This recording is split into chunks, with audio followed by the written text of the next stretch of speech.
पालघर नगर परिषदेचा कारनामा पुन्हा एकदा चर्चेत. आधीच अपूर्ण काम करणाऱ्या ठेकेदारालाच पुन्हा काम देण्याचा निर्णय घेतल्याने नागरिक संतप्त. उल्हासनगरच्या ठेकेदारावर एवढं प्रेम का, असा थेट सवाल पालघरकरांनी उपस्थित केलाय. गर्दीच्या आणि महत्वाच्या या रस्त्याचं काँक्रिटीकरण करून तो कायमस्वरूपी टेकावा या उद्देशाने तब्बल 2,92 लाखांचं काम हाती घेण्यात आलं. मात्र महिनाभरापूर्वी खोदलेला रस्ता आजही अपूर्ण.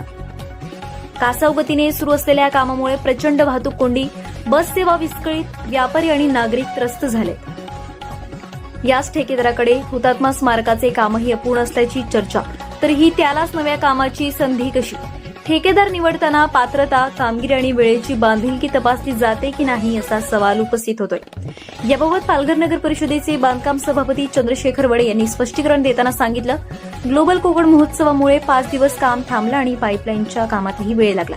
मात्र लवकरच काम पूर्ण करण्याच्या सूचना दिल्याचं त्यांनी स्पष्ट केलं. पण महिनाभर उलटूनही काम पूर्ण न झाल्याने नागरिकांचा संयम सुटत चाललाय.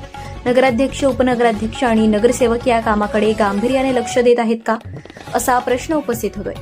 पालघरचे ठेकेदार नकोत आणि परजिल्ह्यातील ठेकेदारच का हवे? 2,92 लाखांचं काम पूर्ण व्हायला अजून किती महिने की वर्ष लागणार, असा थेट सवाल आता रस्त्यावरूनच विचारला जातोय.